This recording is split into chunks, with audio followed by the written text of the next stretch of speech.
আমি যে বর্তমানে যে জায়গাটা আছি সেটাকে কিন্তু বাংলাদেশের থ্রি পিসের রাজধানী বলা হয়। বাংলাদেশের যত থ্রি পিসের দোকান দেখবেন এসব দোকান থেকেই কিন্তু তারা ক্রয় করে। আসসালামু আলাইকুম, কি খবর সবাই? আশা করি সবাই ভালো আছেন। আজকে যাব থ্রি পিসের রাজধানী মার্কেটে, যেখান থেকে আপনারা চাইলে পাইকারি দামে কিনতে পারবেন। আর এই জায়গাটা কোথায় এবং কিভাবে যাবেন আর কিভাবে গেলে আপনার জন্য সুবিধা হবে, এই প্রসেস আপনাকে আমি আজকে এই ভিডিওতে সব বলে দিচ্ছি। আমি মূলত বাড্ডা থেকে যাব প্রথম গাউসিয়া, এই জন্য আমি কুইল ফ্লাইওভারের এখানে এসে আগে একটা টিকিট কাটবো বিআরটিসি বাসের জন্য। আর প্রতিটি টিকিটের মূল্য হচ্ছে এক একজন 60 টাকা করে। যারা দক্ষিণবঙ্গ থেকে যেতে চান, যেমন বরিশাল, মাদারীপুর, শরীয়তপুর, এখান থেকে যারা আসবেন তারা গুলিস্তান থেকেও যেতে পারবেন। ওখান থেকে গেলে আরো তাড়াতাড়ি হবে। ওখানে আপনি মেঘালয় নামে বাস আছে, ওখান থেকেও 60 টাকা লাগবে যেতে হলে। আর যারা উত্তরবঙ্গ থেকে যাবেন অবশ্যই এই কুড়িল থেকে যাবেন। যাই হোক, দীর্ঘ 1 ঘন্টা জার্নি করার পরে আমি আসছি বর্তমানে গাউসিয়া। এটা হচ্ছে গাউসিয়ার ফ্লাইওভার। এখান থেকে যাব আমি মূলত প্রথমে বান্টি বাজার। বান্টি বাজার থেকে আমাদের মূলত উদ্দেশ্য কেনা। আপনারা চাইলে এই গাউসিয়া থেকেও কিনতে পারেন, কিন্তু আমার পছন্দ জায়গা হচ্ছে বান্টি বাজার। এই জন্য গাউসিয়া থেকে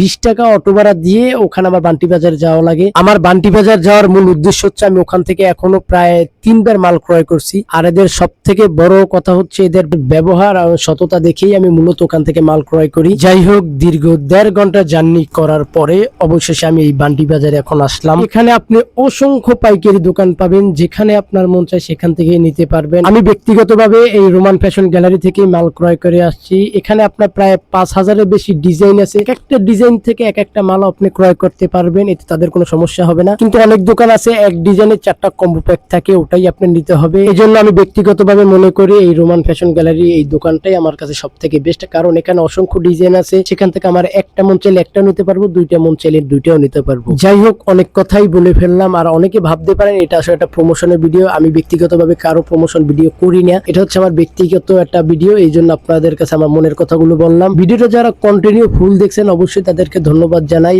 আর আপনারা নেক্সট ভিডিও কি কি চান অবশ্যই কমেন্টে জানাবেন, আর আমি আমার নিজের সর্বোচ্চটা দিয়ে আপনাদের সত্যিটা জানাবো। তাই আজকের ভিডিও এই পর্যন্ত। আপনারা ভালো থাকবেন, সুস্থ থাকবেন, আর মা বাবার খেয়াল রাখবেন।